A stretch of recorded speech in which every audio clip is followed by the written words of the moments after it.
Assalamualaikum warahmatullahi wabarakatuh. Alhamdulillahirrabbilalamin. Wassalatu wassalamu ala asrafil anbiya'i wal mursalin Sayyidina Muhammadi wa ala alihi wa sahbihi ajma'in, amma ba'du. Yang saya hormati dan yang saya takdimi pengasuh Pondok Pesantren Zainul Hasan Genggong, yakni beliau Kiai Haji Mutawakkil Alawa SHMM, dan yang saya hormati juga Rektor Universitas Islam Zainul Hasan Genggong, yakni beliau Dr. Abdul Aziz Wahab MAG, dan tak lupa pula kepada dosen pengempu penilaian kelas, makul penilaian kelas, yakni Bapak Farih Purwantoro MPD, dan juga kepada teman-teman kelas saya. Baik, saya atas nama Maulana Huriku Ridho dan saudara saya Muhammad Hilmi Lubabah, di sini kami akan menjelaskan tentang pengertian tentang portofolio bagian 2. Sebelum masuk ke pembahasan, saya terlebih dahulu akan membahas tentang pengertian portofolio terlebih dahulu. Portofolio adalah kumpulan hasil karya atau dokumentasi yang sistematis dan terorganisir yang mencerminkan kemampuan, perkembangan, dan prestasi seorang dalam periode tertentu. Portofolio tidak hanya berfungsi sebagai alat dokumentasi, tetapi juga sebagai sarana untuk menunjukkan kompetensi dari pencapaian seseorang secara menyeluruh. Jadi di sini portofolio itu sangat penting bagi seorang individual. Di sini portofolio itu bukan hanya berfungsi sebagai alat dokumentasi, melainkan juga sebagai sarana untuk melihat kemampuan atau bakat seseorang. Jadi seperti itu. Nah, portofolio di sini kan sudah dijelaskan adalah kumpulan hasil karya atau dokumentasi yang sistematis dan terorganisir. Jadi kumpulan hasil karya atau dokumentasi itu sudah disistemkan dan sudah tersusun, dan juga mencerminkan kemampuan perkembangan dari seorang individual tersebut. Lanjut masuk ke pembahasan. Yang pertama di sini ada pembahasan tentang karakteristik portofolio. Portofolio berbasis proses dan produk, yang berarti mencerminkan tidak hanya hasil hasil yang dicari, tetapi juga proses pembelajaran yang dilalui individu. Yang nomor 2, portofolio bersifat individu, mencerminkan kepribadian, gaya belajar, dan pengalaman unik setiap individu. Yang nomor 3, portofolio bersifat komprehensif, mencakup berbagai aspek kemampuan seseorang baik kognitif, efektif maupun psikomotorik. Yang nomor 4, portofolio berorientasi pada refleksi, mendorong individu untuk memrefleksikan perjalanan pencapaian mereka. Yang nomor 5, portofolio bersifat dinamis, di mana isinya dapat berubah sesuai dengan perkembangan kemampuan dan tujuan penilaian.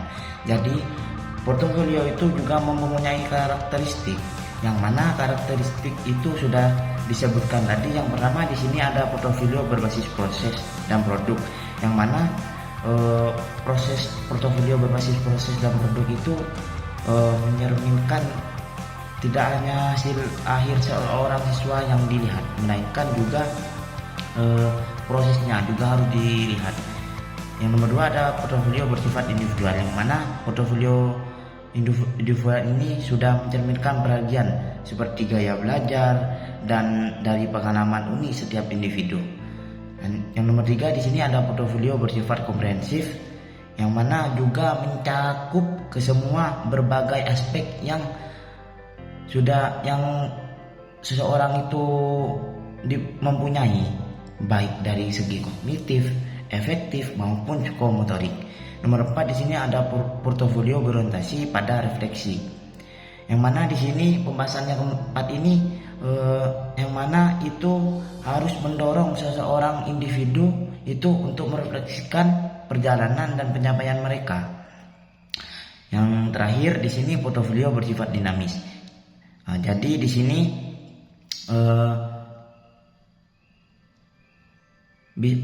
isinya itu juga dapat berubah-ubah sesuai dengan perkembangan dan kemampuan dan tujuan penilaian. Lanjut ke pembahasan yang nomor 2. di sini ada kelebihan dan kekurangan portofolio. Yang pertama, kelebihan portofolio itu ada komprehensif. Yang kedua ada fleksibilitas. Yang nomor 3 ada orientasi pada pembelajaran. Yang nomor 4 ada memfasilitasi refleksi. Nah, jadi di sini portofolio juga itu mempunyai kelebihan dan kekurangan. Yang mana kelebihannya itu portofolio yang pertama itu kan komprehensif, yang mana portofolio itu memberikan gambaran menyeluruh tentang kemampuan individu. Yang kedua itu dapat disesuaikan dengan kebutuhan dan tujuan pembelajaran. Jadi portofolio itu harus memberikan gambaran menyeluruh tentang kemampuan individual, yang mana individual itu sudah mampu dan juga dapat disesuaikan dengan kebutuhan dan tujuan pembelajaran. Jadi kelebihannya itu sudah disesuaikan dengan kebutuhan dan tujuan pembelajarannya, apa yang dituju oleh pembelajarannya tersebut dan kebutuhannya seorang itu apa gitu. Jadi yang nomor 3 berorientasi pada pembelajaran, yang mana itu mendorong individu untuk terus belajar dan mengembang. Intinya harus belajar, harus apa? Harus mendorong seseorang itu agar giat belajar dan semangat gitu, dan bisa memperkembangkan hasil belajarnya tersebut. Yang terakhir di sini ada memfasilitasi refleksi, yang mana membantu individu memahami kekuatan dan kelemahan mereka. Lanjut, yang di sini juga ada kekurangannya. Yang pertama itu memakan waktu. Yang kedua ada subjektivitas. Yang nomor 3 ada kompleksitas. Yang nomor 4 ada dokumentasi. Yang mana yang pertama ini memakan waktu. Nah, proses penyusunan dan penilaian portofolio itu membutuhkan waktu yang cukup lama. Jadi bukan dikira bentar. Proses penyusunan dan penilaian portofolio itu tidak sebentar. Jadi membutuhkan waktu dan proses juga. Nomor 2 ada subjektivitas, yang penilaian dapat dipengaruhi oleh bias penilai. Yang nomor 3 di sini ada kompleksitas, yang memerlukan keterampilan khusus untuk menyusun dan menilai portofolio dengan baik. Jadi di sini untuk untuk menyusun dan menilai portofolio itu dengan baik, seseorang itu harus mempunyai keterampilan khusus. Nah, tidak sembarang gitu, bahasanya tidak sembarang. Lanjut, yang nomor terakhir di sini ada tantangan dokumentasi, yang mana menyimpan dan mengelola dokumen dalam jumlah besar dapat menjadi tantangan. Di sini saya akan pembahasan selanjutnya. Di sini saya akan bahas tentang jenis-jenis portofolio. Jenis portofolio itu ada 4. Yang pertama portofolio perkembangan, yang kedua ada portofolio proses, yang nomor 3 ada portofolio sukses, nomor 4 ada portofolio penilaian. Portofolio perkembangan. Portofolio perkembangan itu dirancang untuk menggambarkan atau mencerminkan perubahan dan kemajuan individu dari waktu ke waktu. Nah, jadi portofolio itu bertujuan sudah dirancang agar bisa menggambarkan perubahan dan kemajuan bagi individual tersebut. Nah, jadi tidak langsung ada kemajuan dan perubahan gitu. Nah, harus melalui proses gitu. Nah, di sini yang nomor 2 ini kan ada portofolio proses. Nah, portofolio proses ini lebih menekankan pada langkah-langkah yang diambil oleh seorang dalam perjalanan pembelajarannya, bahkan hasil akhir. Nomor 3 di sini ada portofolio sukses. Portofolio sukses menampilkan hasil karya terbaik individu yang dirancang untuk menunjukkan kemampuan atau prestasi tertentu. Jadi portofolio sukses ini bisa menampilkan hasil karya terbaik individu, yang mana itu sudah ditunjukkan kemampuan atau prestasi seseorang. Jadi sudah ditampilkan gitu dan sudah dirancang. Baik, yang di sini nomor 5 ada portofolio penilaian. Portofolio penilaian dibuat dengan tujuan utama untuk mengevaluasi kompetensi seseorang berdasarkan kriteria yang sudah ditentukan. Jadi portofolio penilaian ini itu mempunyai tujuan utama, yang mana tujuan utama tersebut itu mengevaluasi kompetensi seseorang atau individual tersebut sesuai dengan kriteria apa yang dimiliki individual tersebut. Lanjut pembahasan selanjutnya, di sini ada tahap-tahap penilaian portofolio. Yang pertama di sini ada perencanaan, yang kedua ini ada pengumpulan, yang ketiga ada organisasi, yang nomor 4 di sini ada refleksi, yang nomor 5 di sini ada revisi. Yang pertama perencanaan. Perencanaan itu seperti menetapkan tujuan, kriteria, dan format portofolio. Yang nomor 2 di sini ada pengumpulan, yang mana bukti-bukti itu atau dokumentasi sudah relevan itu dikumpulkan untuk mendukung capaian atau proses pembelajaran. Nomor 3 ada organisasi, yang bertujuan untuk mengelompokkan dokumen berdasarkan tema atau kriteria tertentu. Yang nomor 4 ada refleksi, di mana individu itu diajak agar supaya menganalisis dan mengevaluasi hasil karya mereka.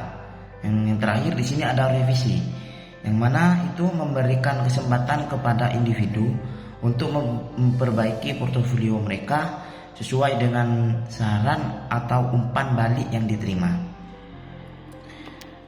Lanjut pembahasan selanjutnya, di sini ada bahan-bahan portofolio.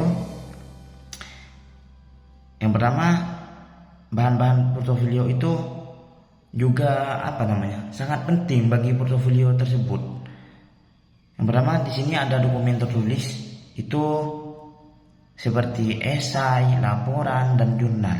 Jadi itu menjadi salah satu kompetensi penting karena menunjukkan kemampuan berpikir kritis, analisis, serta keterampilan yang dimiliki seseorang tersebut. Yang nomor 2 di sini ada hasil karya seperti gambar, foto, video, atau proyek kreatif yang menunjukkan keterampilan praktis atau artistik. 3 di sini ada bukti pengalaman seperti sertifikat atau surat rekomendasi, juga menjadi elemen penting dalam portofolio. Jadi seperti mau daftar kerja, semisal di bidang apa, itu kan harus ada bukti, yang mana buktinya itu berupa sertifikat atau surat rekomendasi. Sertifikat atau surat rekomendasi tersebut itu kan sudah menjadi bukti bahwa misal saya telah lulus dari bidang ini. Jadi seperti itu. Yang nomor 4 di sini ada refleksi pribadinya, itu seperti catatan yang menunjukkan pemahaman individu terhadap proses pembelajaran mereka. Jadi refleksi pribadi itu yang mana seperti mencatat sesuatu yang sangat penting, yang mana antar bisa menunjukkan pemahaman individu tersebut sebagai proses pembelajarannya. Jadi harus ada catatannya seperti itu. Dalam kurung bisa merefleksikan diri seseorang, diri pribadi gitu. Lanjut pembahasan yang terakhir, di sini ada feedback dari mentor, guru, atau kolega yang relevan, memberikan sudut pandang eksternal yang membantu individu